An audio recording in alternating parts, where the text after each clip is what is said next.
नमस्कार, आप देख रहे हैं जोहार झारखंड और मैं हूं आपके साथ विभा उपाध्याय। बुलेटिन की शुरुआत इस वक्त बड़ी खबर के साथ, खबर गोड्डा से, जहां एनएच की बदहाली को लेकर महागामा विधायक दीपिका पांडे सिंह ने अनोखे तरीके से विरोध जाहिर किया है। एनएच 133 मेहरमा फिरोजपुर के सिद्धो कान्हू चौक पर विधायक धरने पर बैठी और सिर्फ धरने तक बैठी नहीं रही वो, इतना ही नहीं, वे जर्जर सड़क पर घुटने भर पानी जो लगा हुआ था उस पानी में गई और उसी गंदे पानी से सार्वजनिक रूप से स्नान तक किया। ये एक्सक्लूसिव तस्वीरें इस वक्त आपके टीवी स्क्रीन पर। उन्होंने लंबे समय से खराब एनएच को लेकर अपना विरोध जाहिर किया है। साथ ही जब तक रोड सही नहीं होगा, काम की शुरुआत नहीं होगी, तब तक धरने पर बैठे रखने का ऐलान भी कर दिया। उन्होंने नेशनल हाईवे की खराब हालत को लेकर केंद्र सरकार के रवैये पर नाराजगी भी जाहिर की। और कांग्रेस विधायक दीपिका पांडे सिंह हमारे साथ इस वक्त खुद फोन लाइन पर जुड़ चुकी हैं। दीपिका जी, विरोध के लिए आखिर आपको सड़क पर क्यों आना पड़ा? कीचड़ भरे पानी से क्यों नहाना पड़ा? देखिए, लगातार जो संबंधित पदाधिकारी हैं उन लोगों के संज्ञान में बात लाया जा रहा है। आम जनता लगातार इसके खिलाफ विरोध कर रही है। यह सड़क NH 133 है। इस सड़क को आगे चौड़ीकरण के लिए और national highway authority of India ने इसकी जिम्मेदारी ले ली मई 2022 में ही। इस पे फर्दर किसी भी तरह का कोई भी मेंटेनेंस का काम राज्य सरकार की जिम्मेदारी नहीं है। अब इस काम को NHAI के माध्यम से होना है। उन लोगों ने शायद किसी कॉन्ट्रैक्टर को भी फाइनल किया है, लेकिन बार बार इस बात को ध्यान पर लाने के बावजूद यहाँ के स्थानीय सांसद की उदासीनता की वजह से और केंद्र सरकार की जो हम लोगों के साथ सौतेला व्यवहार है उसकी वजह से इस सड़क पर कुछ काम नहीं हो रहा। ये जिम्मेदारी जिन लोगों की है उनको पूरी करनी चाहिए। दीपिका जी, अब आगे की आपकी रणनीति क्या होगी? क्योंकि आम लोग इस समस्या से दो चार होते रहते हैं, उनकी गुहार नहीं सुनी जाती है। अब आप आगे आई हैं, आप कह रही हैं कि आप इसे लेकर के आवाज उठाती रही हैं, लेकिन तब भी काम नहीं हुआ, तो आगे अब आप क्या करेंगी? देखिए, इस काम को केंद्र सरकार को कराना है। वो अपने कॉन्ट्रैक्टर्स के माध्यम से इसको पूरा कराने की जिम्मेदारी उनकी है। लेकिन फिर भी मैंने अपना विरोध दर्ज कराते हुए माननीय मुख्यमंत्री हेमंत सोरेन जी से भी गुहार लगाई है। स्थानीय प्रशासन ने अपने कंटीजेंसी फंड से निर्देश के बाद यह निर्देश आया है उनको कि आप इस सड़क से जो है पानी को खाली कराने का काम और मोटरेबल हो सके उतनी व्यवस्था, जो झारखंड के जो उस बाजार के क्षेत्र में, वो बॉर्डर का इलाका है, झारखंड और बिहार बिल्कुल सटा हुआ है, उसका 1 किलोमीटर से अंदर पोर्शन झारखंड में है। मेरे बार बार कहने के बाद यहाँ स्थानीय लोगों की शिकायत की बात, देखिए हम लोग रिमोट जिले गोड्डा से आते हैं, बहुत दूर दराज इलाकों में आम जनता को बहुत कठिनाई का सामना करना पड़ता है। मैंने अपने चुनाव में लोगों को वादा किया है, जिम्मेदारी सांसद की थी और महगामा के साथ उनका पहले से भी सौतेला व्यवहार रहा है। कोई भी घोषणा उन्होंने जो की है, ना रेलवे से हम लोग जुड़ पाए, ना उनके वो जिन बड़े दावों को करते रहे सैनिक स्कूल लाने की, चाहे इत्र फैक्ट्री लगाने की, कोई भी चीज धरातल पर उतरा नहीं है। बल्कि वो भी इन इलाकों में बहुत कम, कभी यहाँ उनके दर्शन यहाँ की जनता को होती है। 3 बार यहाँ से सांसद रहने के बाद आज अगर नेशनल हाईवे पर कोई समस्या है तो वो अपना पल्ला झाड़ने के बजाय यहाँ की जनता की आवाज सुने और केंद्र और राज्य की सरकार की जो ये लड़ाई खड़ी करने की का प्रयास निशिकांत दुबे जी, बाबूलाल मरांडी जी और अमित मंडल जी जो कर रहे हैं वो सही नहीं है। जनता को उनका समाधान चाहिए। बिल्कुल, जनता की समस्याओं के समाधान के लिए तो जनप्रतिनिधि होते हैं। बहुत सही बात आपने कही और आप इसके लिए आगे भी आई हैं दीपिका जी। लेकिन कई जगहों पर स्टेट की जो सड़कें हैं वो भी बदहाल स्थिति में है। NH सड़कें जो हैं वो भी अब खतरों को और हादसों को दावत देती नजर आती हैं।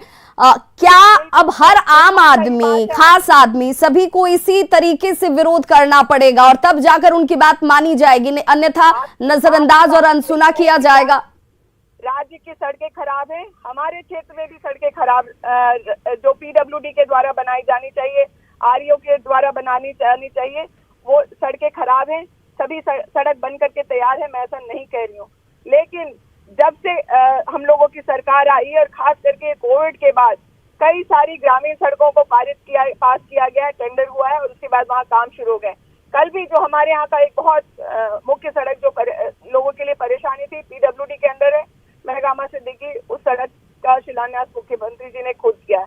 राज्य सरकार के जो काम जिम्मे हैं, हम लोग लगातार प्रयासरत हैं कि उन कामों को चलिए, सड़कें राज्य सरकार की तरफ से बनाई गई हो, केंद्र सरकार की तरफ से बनाई जा रही हो, मकसद यही है कि आम लोगों को, आम राहगीरों को और इन रास्तों का इस्तेमाल करने वाली आम जनता को तकलीफ नहीं होनी चाहिए, और इसके लिए आवाज हर किसी को पार्टी और पक्ष से अलग हटकर उठाना चाहिए। बहुत बहुत शुक्रिया दीपिका पांडे जी हमारे साथ जुड़ने के लिए।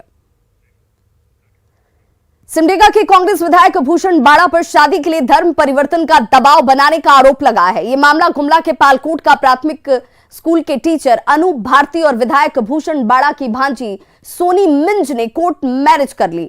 भूषण बाड़ा को यह बात जैसे ही पता चलती है, उन्होंने अनूप भारती पर क्रिश्चियन बनकर चर्च में शादी करने का दबाव बनाया, पर अनूप ने इससे इनकार कर दिया है।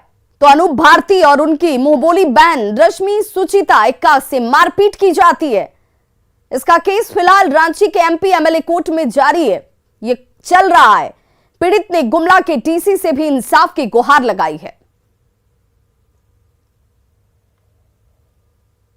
मतलब इंटर कास्ट लड़के से कोर्ट मैरिज की थी, तो वो लोग चाह रहा था कि शादी करेगा, तो हमको इसकी जानकारी नहीं थी कि इस प्लान से वो लोग बुलाया है। जब वहाँ गई तब हमको पता चला, बोल रहा है कि लड़का को पहले क्रिश्चियन बना, उसके बाद हम लोग लड़की को साथ में जाने देंगे, इस तरह वो लोग बोल रहा था। तो आप धर्मांतरण का विरोध किए तब जाके आपके ऊपर ऐसा जुल्म ढाया गया? मैंने धर्मांतरण का विरोध किया। मैं किसी को क्यों बोलूँगी सर? ये देखिए कि निराधार आरोप है, इस तरह से कोई बात हुआ नहीं है। अरे मुझे बहुत सारा काम करना है, मैं उनसे मैं अपना इस तरह से करके मुझे क्या फ़ायदा है? मुझे जनता का सेवा करने के लिए आया हूँ, जनता का सेवा कर रहा हूँ। गिरिडीह के रास्ते पश्चिम बंगाल और बांग्लादेश में गौ तस्करी लगातार चल रही है। गिरिडीह पुलिस ने गौ तस्करी में शामिल गिरोह का भंडाफोड़ भी किया है। इसके साथ ही 98 गौवंश के साथ 19 तस्करों को गिरफ्तार कर जेल भेजा गया। सदर एसटीपीओ के नेतृत्व में बेंगाबाद छुटकी हरगड़िया मेन रोड पर पुलिस ने सघन छापेमारी अभियान चलाया था, और इस दौरान 10 पिकअप वैन और एक ट्रक को जब्त किया गया, जिसमें 65 गाय, 31 बछड़े और 2 भैंस लदे हुए थे। सभी को पुलिस ने अपने कब्जे में ले लिया है। आरोपी को गिरफ्तार कर महिजाम के साथ ही बिहार के भोजपुर में कहां इन तस्करी का खेल जो है वो खेला जा रहा था, उसकी भी जानकारी आपको देते चले। बिहार के भोजपुर, पटना, लखीसराय, पश्चिम बंगाल के वर्धमान के रहने वाले ये सभी लोग हैं जिन्हें गिरफ्तार किया गया है, और यहां पर बड़े पैमाने पर पशु तस्करी का यह खेल बदस्तूर चलता हुआ। अवैध खनन पर बड़ी खबर आ रही है, जहां झारखंड में अवैध खनन के मामले में ईडी ने चार्जशीट दायर कर ली है। ईडी की चार्जशीट पर कोर्ट ने संज्ञान लिया है। 500 ट्रक से होती थी अवैध खनन की सप्लाई, जो बड़ी जानकारी इस वक्त सामने आ रही है। करोड़ों के राजस्व का नुकसान राज्य सरकार को उठाना पड़ रहा था।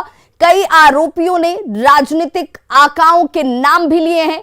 अब इन नामों को लेकर के भी जांच की जा रही है। आगे की जांच में केंद्रीय जांच एजेंसी जब जुटी है तो इन नामों को लेकर के भी गहनता से पूछताछ की जाएगी। सप्लीमेंट्री चार्जशीट दायर करने की तैयारी भी इस वक्त होती हुई। और संवाददाता शंकर आनंद हमारे साथ इस वक्त ज्यादा जानकारी के साथ फोनलाइन पर दिल्ली से जुड़ गए हैं। शंकर, क्या जानकारी इस पूरे घटनाक्रम को लेकर अवैध खनन से जुड़ी हुई?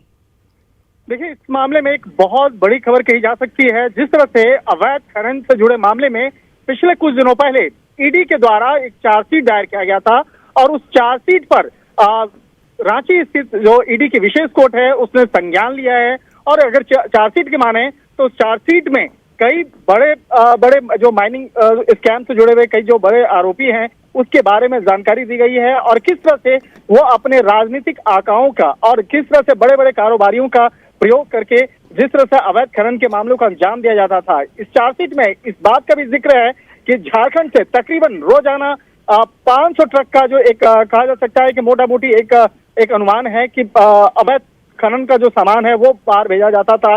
तो 500 ट्रक के बारे में जानकारी मिली है, और जो काफी समय से इस तरह के मामलों को अंजाम दिया जाता था, तो इस मामले की भी जानकारी मिली है। और इस मामले में एक तरह से कहा जा सकता है कि आने वाले वक्त में जो जिस तरह से इस मामले की गंभीरता को देखते हुए एक सप्लीमेंट्री चार्जशीट भी फाइल किया जा सकता है तकरीबन 2 महीने के अंदर। और जिस तरह से अवैध खनन से जुड़े मामले में कई बड़े ब्यूरोक्रेट्स और राजनेताओं का जो एक शंकर connection है, आनंद, वो क्या सामने इन आ रहा है। नामों का खुलासा हो पाया कि चार्जशीट में किन किन के नाम शामिल हैं? देखिए, जो चार्जशीट है, इस चार्जशीट में मुख्य तौर पे आरोपी पंकज मिश्रा को बनाया गया है, बच्चू यादव को बनाया गया है और प्रेम प्रकाश का नाम मुख्य आरोपी के तौर पर है। और प्रेम प्रकाश की अगर बात करें तो ये प्रेम प्रकाश वही शख्स है जिसके घर से AK-47 हथियार मिला था। हालांकि वो हथियार बाद में जानकारी मिली थी कि झारखंड पुलिस के जवानों का है, लेकिन किस तरह से वो हथियार मिला था, इस मामले की जानकारी भी वो उस चार्जशीट का एक हिस्सा बनाया गया है और विस्तृत तौर पर इस मामले में जानकारी उस चार्जशीट में दिया गया है। बिल्कुल, तो विस्तृत जानकारी चार्जशीट में दी गई है और इनमें तमाम उन लोगों के नाम भी शामिल किए गए हैं जिनके संरक्षण के साथ ये अवैध कोयले का खेल जो है वो यहां पर चल रहा था। बहुत बहुत शुक्रिया शंकर आनंद इस तमाम जानकारी के लिए। गिरिडीह से बड़ी खबर, जहां बिलवा घाटी थाना क्षेत्र के जीरोडी गांव में कल शाम ठनका गिरने से 40 पशुओं की मौत हो गई। बताया जा रहा है कि मवेशियों को जंगल से चराकर घर लाने के क्रम में तेज बारिश शुरू हो जाती है और इसी दौरान बारिश से बचने के लिए सभी 8 चरवाहे वहां से कुछ दूरी पर ओट में जाकर छिप गए, लेकिन बारिश के दौरान ठनके की चपेट में आकर मवेशियों का पूरा झुंड जो है वो देखिए कैसे उनकी जान चली जाती है। 22 भेड़, 12 बकरी, 6 गायों की मौत हो गई। इधर मवेशियों की मौत से पशुपालकों को आर्थिक तौर पर एक बड़ा नुकसान हुआ है। उनके अंदर निराशा है, सरकार से उचित मुआवजे की अब ये मांग कर रहे हैं। और बड़ी खबर इस वक्त आ रही है, कॉमेडियन राजू श्रीवास्तव का निधन हो गया है। ये बड़ी खबर, दिल्ली के एम्स में राजू श्रीवास्तव का निधन हो गया है। दिल्ली के एम्स में उनका इलाज चल रहा था। 10 अगस्त को अस्पताल में वो भर्ती हुए थे, लेकिन इस वक्त ये दुखद खबर, बड़ी खबर, एम्स में राजू श्रीवास्तव का निधन हो चुका है। कॉमेडियन राजू श्रीवास्तव अब हमारे बीच नहीं रहे। दिल्ली एम्स में 10 अगस्त को वो भर्ती हुए थे, जहां उनका इलाज चल रहा था, वेंटिलेटर पर थे। ये बार बार उम्मीद जाहिर की जा रही थी कि वो बहुत जल्द स्वस्थ होंगे, लेकिन ये दुखद खबर इस वक्त सामने आती हुई दिल्ली के एम्स में कॉमेडियन राजू श्रीवास्तव का निधन हो चुका है। एम्स में राजू श्रीवास्तव की निधन की जानकारी इस वक्त बड़ी खबर के तौर पर सामने आती हुई, लोगों को हंसाना, उन्हें जीवंत बनाना, उनके बीच ऊर्जा का संचार करने में राजू श्रीवास्तव का कोई सानी नहीं था।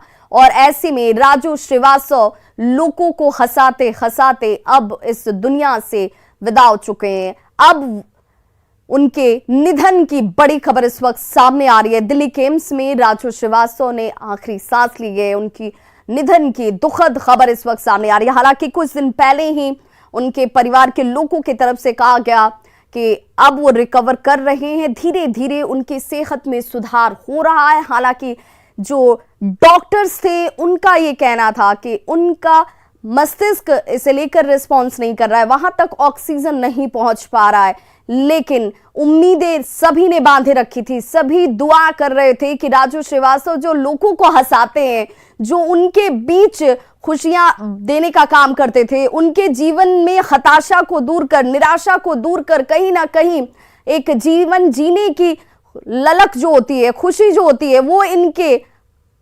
कॉमेडियन स्वरूप के साथ, इनके इस अंदाज के साथ लोगों के बीच नजर आती थी। वो राजू श्रीवास्तव आज खुद जिंदगी से जंग हार गए। 10 अगस्त से दिल्ली एम्स में भर्ती राजू श्रीवास्तव का निधन हो चुका है। 41 दिनों से वो बेहोश थे और लगातार कोशिश की जा रही थी कि वो रिकवर कर जाएं, उनके लिए दुआओं का दौर चल रहा था, लेकिन आज कॉमेडियन राजू श्रीवास्तव ये जंग हार गए। दिल्ली एम्स में राजू श्रीवास्तव का निधन हो गया है। और सीएम हेमंत सोरेन के संथाल परगना दौरे का आज दूसरा दिन है। आज सीएम हेमंत सोरेन साहिबगंज के बरहेट में जनता दरबार लगाने जा रहे हैं। इससे पहले वे ग्राम प्रधानों के साथ बैठक करेंगे और फिर पार्टी कार्यकर्ताओं के साथ भी उनकी एक मीटिंग होने वाली है। बैठक के बाद सीएम तलबड़िया मैदान स्थित हेलीपैड पहुंचेंगे और वहां से रांची के लिए रवाना हो जाएंगे। इससे पहले कल सीएम ने संथाल परगना को करोड़ों की योजनाओं की सौगात दी थी।